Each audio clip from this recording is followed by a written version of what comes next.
नमस्कार दोस्तों, आप देख रहे हैं केमिस्ट्री की क्लासेस। मैं हूं लोमेश शर्मा। हेलो एल्केन के इस अध्याय में हमने अब तक जो टॉपिक्स पढ़ लिए हैं उनमें हम त्रि हेलोजन व्युत्पन्न पढ़ रहे थे और उस त्रि हेलोजन व्युत्पन्न में हम पढ़ रहे थे क्लोरोफॉर्म। क्लोरोफॉर्म की 7वीं अभिक्रिया है सिल्वर पाउडर से अभिक्रिया। सिल्वर पाउडर से अभिक्रिया, जब क्लोरोफॉर्म की अभिक्रिया सिल्वर पाउडर के 6 परमाणु के साथ कराई जाती है तो इसमें 6 AgCl अणु बाहर निकल जाते हैं। इस तरीके से 6 AgCl अणु बाहर निकल जाते हैं और इधर से एक CH और इधर से एक CH दोनों जुड़कर एसिटिलीन का निर्माण करते हैं, यानी कि CH ट्रिपल बॉन्ड CH का निर्माण करते हैं। तो हम क्लोरोफॉर्म से एसिटिलीन का निर्माण भी कर सकते हैं। एसिटिलीन का IUPAC नाम होता है एथाइन। ठीक है, ये होती है इसकी सिल्वर पाउडर से अभिक्रिया। नेक्स्ट जो अभिक्रिया है ये बहुत महत्वपूर्ण अभिक्रिया है, इसी साल पेपर में भी आई थी। इसको बोलते हैं हॉफमैन कार्बेल एमाइन अभिक्रिया। ठीक है, नाम है इसका हॉफमैन कार्बेल एमाइन अभिक्रिया और इसका दूसरा नाम है आइसोसाइनेट परीक्षण या आइसोसाइनेट अभिक्रिया भी कहते हैं इसको। तो आइसोसाइनेट अभिक्रिया और कार्बेल एमाइन अभिक्रिया, ये दोनों अभिक्रियाएं किस तरीके से महत्वपूर्ण हैं, ये क्लोरोफॉर्म इन अभिक्रियाओं को शो करता है। ठीक है, और केवल RNH2 यानी कि प्राथमिक एमिनो का ये परीक्षण है।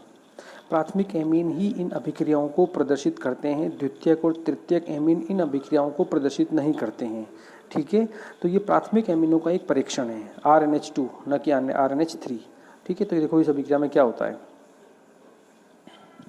जब क्लोरोफॉर्म को प्राथमिक एमीन, देखो मैंने बताया ना आपको, जब क्लोरोफॉर्म को प्राथमिक एमीन और एल्कोहलिक KOH के साथ गर्म करते हैं तो अरुचिकर गंधयुक्त आइसोसाइनाइड बनता है, जिसे कार्बेल एमाइन भी कहते हैं।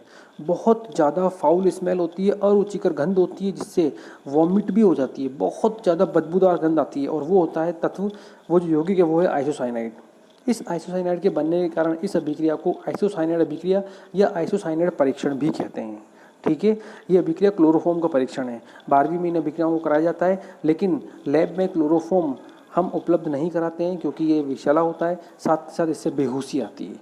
ठीक है, और इस परीक्षण को इसलिए नहीं कराया जाता है, केवल बताया जाता है क्योंकि इसमें अरुचिकर गंधयुक्त आइसोसाइनाइड का निर्माण होता है। अब देखिए इसमें होता क्या है। जब क्लोरोफॉर्म की अभिक्रिया प्राथमिक एमीन से कराई जाती है, ये क्लोरोफॉर्म में ये मेथिल एमीन जो लिखा हुआ है ये एक प्राथमिक एमीन है। ठीक है, RNH2, R की जगह यहाँ पर CH3 है और KOH से इसकी अभिक्रिया कराई जाती है तो RCH3CN बनता है। ये है मेथिल आइसोसाइनाइड, यही वो बदबूदार पदार्थ बनता है इसके अंदर। और बदबूदार पदार्थ का बनना ये प्रदर्शित करता है कि प्राथमिक एमीन से अभिक्रिया कर रहा है ये।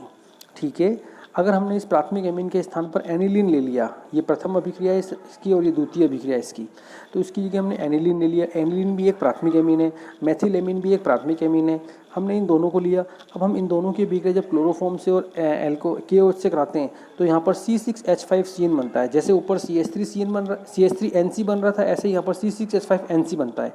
इसको बोलते हैं फेनिल आइसोसाइनाइड। तो मेथिल आइसोसाइनाइड और फेनिल आइसोसाइनाइड, इन दोनों यौगिकों का बनना, जो कि बहुत ज़्यादा गंधयुक्त यौगिक होते हैं, इन दोनों यौगिकों का बनना आइसोसाइनाइड परीक्षण या कार्बेल एमाइन परीक्षण कहलाता है ये। ठीक है, इस यौगिक को हम कार्बेल एमाइन भी कहते हैं। ठीक है, देखिए आगे क्या लिखा हुआ है। इस अभिक्रिया से प्राथमिक एमीन एवं क्लोरोफॉर्म का परीक्षण किया जाता है, अतः इसे आइसोसाइनाइड परीक्षण भी कहते हैं। बहुत महत्वपूर्ण परीक्षण है, ध्यान रखना इस चैप्टर का ये। ठीक है, अब देखो इस चैप्टर की आपके पूरे कार्बनिक रसायन में जो क्रियाविधि है, जिसे हमने SN1 SN2 की क्रियाविधि पढ़ी थी, वैसे ही यहाँ भी एक क्रियाविधि है जो कि है कार्बेल एमाइन परीक्षण की क्रियाविधि। सबसे पहले देखो क्या होता है, हमने जो KOH काम में लिया था, वो जो KOH है उसकी अभिक्रिया कराते हैं हम, तो उसकी वो जो KOH है सबसे पहले K+ और OH- में डिवाइड हो जाता है, बढ़ जाता है। फिर इसका OH- जो है, मतलब कि नाभिक स्नेही वाला भाग जो है OH-, ये क्लोरोफॉर्म से अभिक्रिया करता है। CHCl3 से अभिक्रिया होती है OH- की। फिर ये जो अभिक्रिया करता है इससे एक जल कण निकल जाता है, क्लोरोफॉर्म से एक H बाहर निकलता है और ये तो बना देता है जल। क्या बचा अब CCl3, और कार्बन के ऊपर एक इलेक्ट्रॉन का पेयर उपस्थित है, युग्म उपस्थित है, जो हाइड्रोजन देके जाता है। इसकी वजह से इसका नाम है ट्राईक्लोरोकार्बेनायन। जब कार्बन के ऊपर ऋणात्मक आवेश होता है तो उसको बोलते हैं कार्बेनायन, इसको बोलते हैं ट्राईक्लोरोकार्बेनायन, CCl3-। ये जो CCl3- है, ये एक Cl- का दान करके और बनाता है CCl2। अब इसमें 2 क्लोरो ले गए तो उसको बोलेंगे डाईक्लोरोकार्बिन। क्या बोलेंगे इसको? डाईक्लोरोकार्बिन।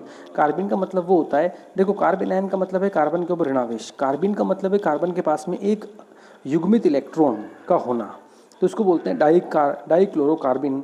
ये तृतीय पद है। ठीक है, इसके बाद वाला जो पद है फोर्थ, उसमें क्या होता है देखो आप, अभी जो कार्बिन बन रहा है, इस कार्बिन की अभिक्रिया उस प्राथमिक एमीन से होती है जो कि आपने ऊपर लिया था C6H5NH2 या CH3NH2, ये प्राथमिक एमीन है RNH2, इससे अभिक्रिया होती है इसकी, तो बनता है ये वाला यौगिक R।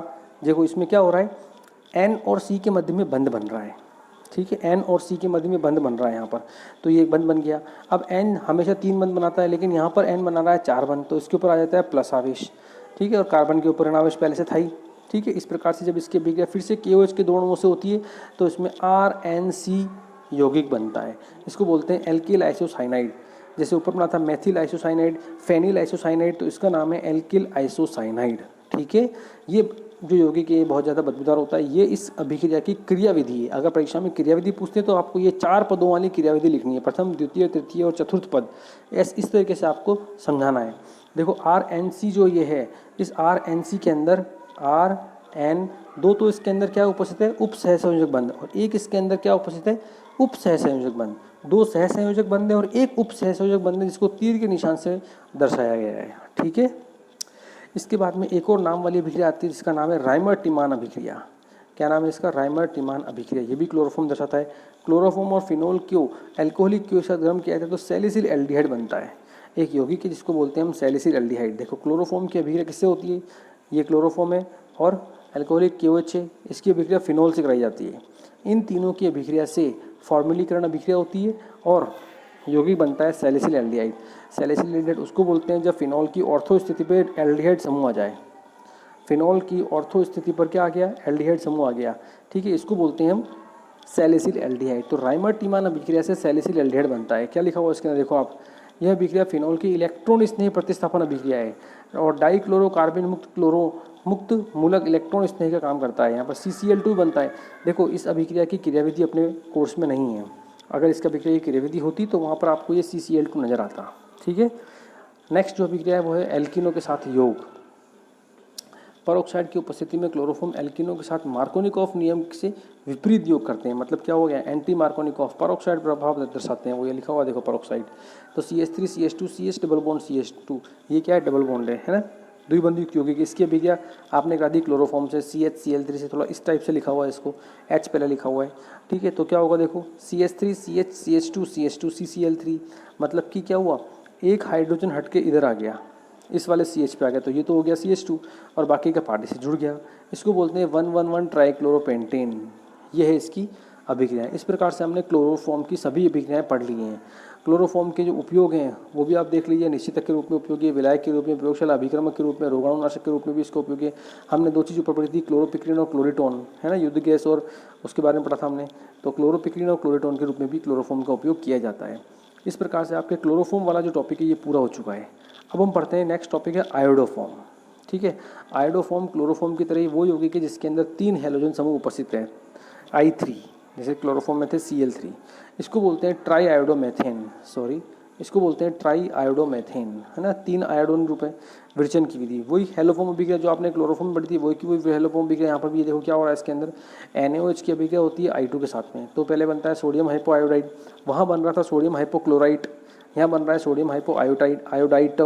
इसकी अभिक्रिया जब अल्कोहल से कराई जाती है सोडियम हाइपोआयोडाइट की, तो एल्डिहाइड बन गया, ठीक है, ऑक्सीकरण हो गया। वो आप जानते हो अच्छी तरह, पहले आपने पढ़ा हुआ है। जिसने पहले क्लोरोफॉर्म अच्छी तरह पढ़ चुका है उसको ये अभिक्रियाएँ ईजी लगेंगी, समझ में आएंगी।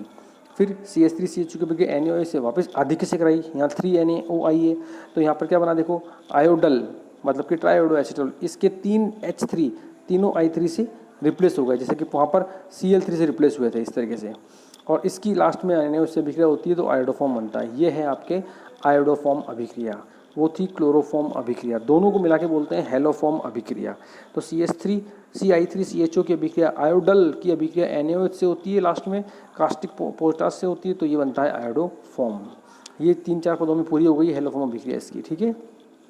संपूर्ण अभिक्रिया को कैसे लिखा जाएगा, alcohol plus 4I2 plus NaOH, ये बन गया आयोडाइड, फिर Na और सोडियम फॉर्मेट और जल का अणु बाहर निकल जाता है। अब आप देखो, पहले हमने अल्कोहल भी लिया था और एसीटोन भी लिया था। यहाँ भी इसने बताया आपको कि अगर आप इसकी एसीटोन ले लोगे तो अभिक्रिया क्या होगी, इस तरीके से हो जाएगी, एसीटोन लोगे, ये एसीटोन है CH3COCH3, तो भी आयोडोफॉर्म का निर्माण होगा, है ना। तो अल्कोहल लो चाहे एसीटोन लो, दोनों से इसका निर्माण होता है। भौतिक गुणधर्म क्या क्या है देखो आयोडोफॉर्म के।